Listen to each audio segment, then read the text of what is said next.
नमस्ते। नमस्ते स्टूडेंट्स, नमस्ते बिटिया, सदा खुश रहो।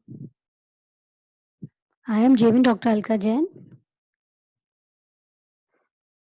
इन Jyoti Vidyapeeth women's university, working as a associate professor in the Department of Community Medicine, Faculty of Homeopathic Science. Now in this session, I will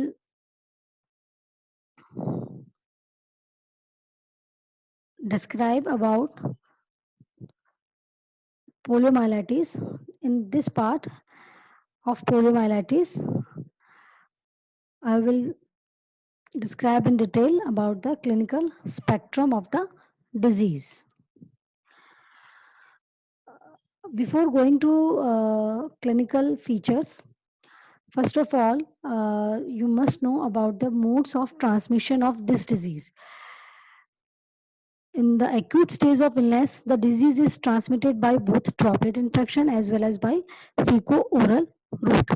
दो तरीके से हो सकता है इसका ट्रांसमिशन, या तो ड्रॉपलेट के थ्रू यानी कि एयरबॉर्न जो ट्रांसमिट होता है, और दूसरा होता है फीको ओरल रूट।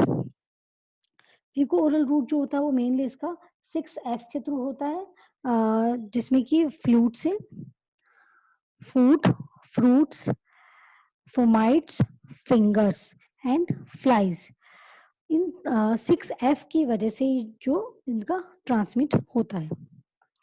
इंक्यूबेशन पीरियड जो कि बहुत इंपॉर्टेंट होता है, पूछा जाता है आपसे अक्सर आपके एग्जाम्स में, डिफरेंट डिजीज के इंक्यूबेशन पीरियड पूछे जाते हैं, और जो पोलियोमाइलाइटिस का जो इंक्यूबेशन पीरियड है वो है 3 to 35 डेज, यानी कि बहुत वेरिएबल है।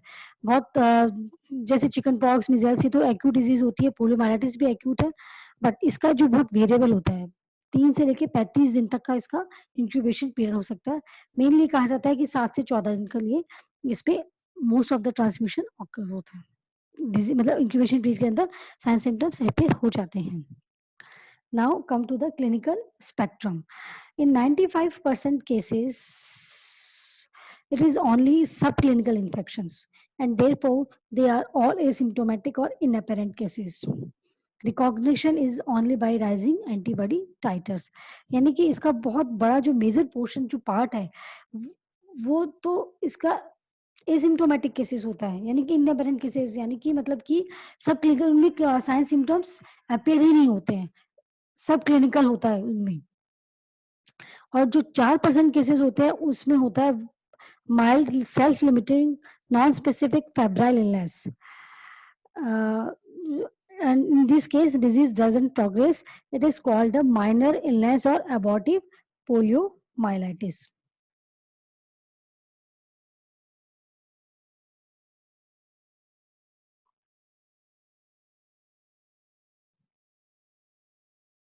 In about 1%, there is development of meningitis, but no paralysis.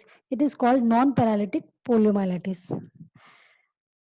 And in about less than 1% of infections, the condition progresses to major illness, wherein the virus invades CNS, central nervous system, especially spinal cord, resulting in varied types of paralysis, and this is called paralytic poliomyelitis. So mainly, you can say there are the 4 clinical spectrums of this disease. In more than 95% cases में जो 95 उनमें तो सब clinical होता है। जो 4% जो cases होते हैं उनमें बहुत ही सेल्फ लिमिटिंग डिजीज होती है, माइल्ड होता है, एंड डिजीज प्रोग्रेस नहीं करती है, अपने आप ठीक हो जाती है, और इसको बोलते हैं एबॉर्टिव पोलियोमाइलाइटिस। जो less than one about 1% cases में क्या होता है, नॉन पैरालिटिक होता है, मेनिंजाइटिस होता है बट पैरालिसिस डेवलप नहीं होता है, और लेस देन 1% केसेस में डिजीज प्रोग्रेस करती है और मेजर इलनेस में कन्वर्ट हो जाती है, जिसकी वजह से सीएनएस इन्वॉल्व होता है, और सीएनएस में मेनली स्पाइनल कॉर्ड इन्वॉल्व होता है, और उसकी वजह से ही फिर पैरालिसिस होता है। इसीलिए इस टाइप को पैरालिटिक पोलियोमाइलाइटिस कहा जाता है। इसकी टेबल में आप डिफरेंस दे सकते हैं कि इनअपेरेंट इन्फेक्शंस होता है मेनली, इसमें कोई मैनिफेस्टेशन नहीं होता, कोई भी सब्जेक्टिव और कोई भी ऑब्जेक्टिव मैनिफेस्टेशन नहीं होता है। अबॉर्टिव पोलियोमाइलाइटिस जो कि 4% केसेस में होता है, इसमें मेनली बहुत माइल्ड इलनेस होती है, जिसमें कि sore throat, abdominal pain, constipation, diarrhoea, nausea, decrease appetite, और जो सब्जेक्टिव जो फीलिंग होती है वो फीवर मतलब हो सकता है उसमें। And problem identified is pain, fluid volume deficit, imbalance, nutrition less than body requirements, fatigue, hypothermia, pain, ये हाइपोथर्मिया हो सकता है। नॉन पैरालिटिक पोलियोमाइलिटिस जो होता है कि 1% केसेस में इसमें स्टिफनेस ऑफ द नेक, क्योंकि मेनिंजाइटिस डेवलप हो सकती है इसलिए stiffness of the neck, back और लेग्स। और मेनली इसमें जो होता है प्रॉब्लम्स आपको क्या आइडेंटिफाई करने को मिलेगी, पेन और हाइपरथर्मिया। जो लेस देन 1% केसेस होते हैं पैरालिटिक पोलियोमाइलिटिस के, जिसमें कि पैरालिसिस डेवलप होता है, उनके अंदर severe muscle x and spasm in the limbs और बैक, फ्लैसिड पैरालिसिस होता है, loss of superficial reflexes, diminished deep tendon reflexes, weakened breathing, flushed or blotchy skin, और disturbed body images, uh, risk of for injury, self care deficit, impaired breathing pattern। इन 4 के अलावा बहुत rarely ऐसा होता है damage, क्योंकि अभी तक तो स्पाइनल कॉर्ड में था, अब कई बार डैमेज ब्रेन तक भी हो सकता है। उसकी वजह से पोलियो एन्सेफेलाइटिस हो सकता है, जिसमें कि high fever with convergence, altered consciousness, restlessness, irritability, rapidly followed by coma and death. There may be upper motor neuron type of damage. उसमें lower motor neuron type of damage था, क्योंकि spinal cord के अंदर हो रहा था। Less than 1% cases में यहाँ पे बहुत रेयरली कॉज हो सकता है कि इन्फेक्शन फर्दर स्प्रेड हो जाए, ब्रेन तक पहुंच जाए, और उसकी वजह से पहला जो रिजल्ट होगा वो होगा पोलियो एन्सेफेलाइटिस का। और जो दूसरा जो होता है वो होता है bulbar poliomyelitis, which is characterised by fever, weakness of swallowing and coughing, indicating paralysis of the pharynx. Inability to swallow threatens the life. Once the acute stage is passed, recovery in pharyngeal paralysis is good but slow, provided they are kept alive during the first 10 days। तो सबसे जो risky और जो serious illness होती है वो polio encephalitis में हो सकता है, जिसमें कि पेशेंट कोमा के अंदर भी जा सकता है और उसकी डेथ भी हो सकती है। यदि बल्बर पोलियोमाइलाइटिस है जिसके अंदर की स्वालो करने में पेशेंट को दिक्कत आ रही है, प्रॉब्लम आ रही है, उसकी वजह से डर लग रहा है, और यदि ये फर्स्ट जो 10 दिन निकल जाए उसको, यदि उसको सिम्प्टोमेटिक रिलीफ मिल जाए या उसका प्रॉपरली मैनेज किया जाए, तो फिर उसमें ये रिकवर कर जाते हैं। ये पिक्चर है जिसमें ये दिखाया गया है कि मेनली कौन-कौन सी मसल्स जो होती है वो पैरालिसिस से, पोलियो से अफेक्टेड होती है। मसल्स दैट स्ट्रेटन और बेंड हिप और दैट स्प्रेड्स और close legs, muscles that straighten knee, muscles that lifts foot, shoulder muscles, muscles behind arm, straightening arm, back muscles either side of backbone and thumb muscles, ये contracture causing tight chords. तो ये muscles affected हो सकती है poliomyelitis के अंदर। The typical contractures of the poliomyelitis, mainly इनमें किस किस तरह के कॉन्ट्रेक्चर्स देखने को मिलेंगे? Flexion, abduction, contracture of the hip, flexion, contracture of knee, valgus deformity of knee and leg, varus and valgus deformity of foot, callus on knee form, क्योंकि paralysis होता है तो चल नहीं पाता है, इसलिए क्रॉल करना पड़ता है, क्रॉल करेगा तो उसकी वजह से कैलस फॉर्मेशन होता है नी जॉइंट्स में, and equinus deformity of the ankle.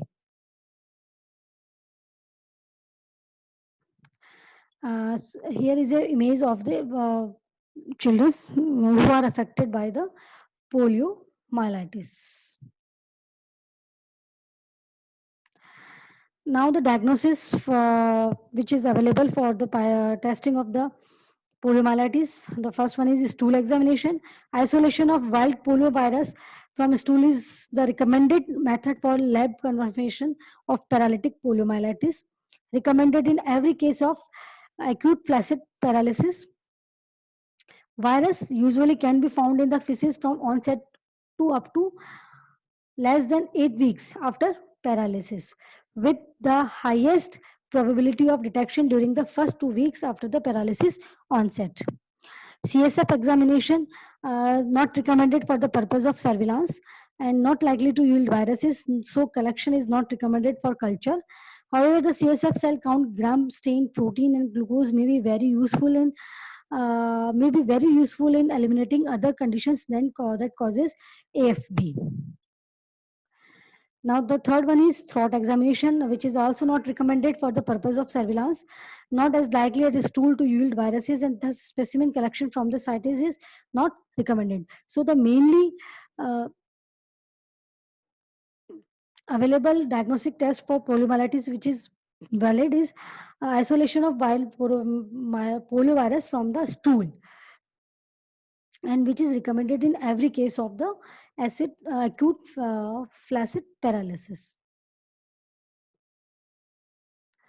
Now, next is blood examination, and it is also not recommended for the purpose of surveillance, not likely to yield viruses, and current serological test cannot differentiate between wild and vaccine virus strains. Interpretation of the serological data can often be misleading. Collection of blood specimen for culture or serology not recommended. So here, this is all about the clinical spectrum and the diagnosis of the poliomyelitis. That's all. If you have any queries related to this session, please mention in the comment box. And this session is powered by the Digital Version 2.0 Jyoti Vidyapeeth Women's University, Jaipur. Thank you so much.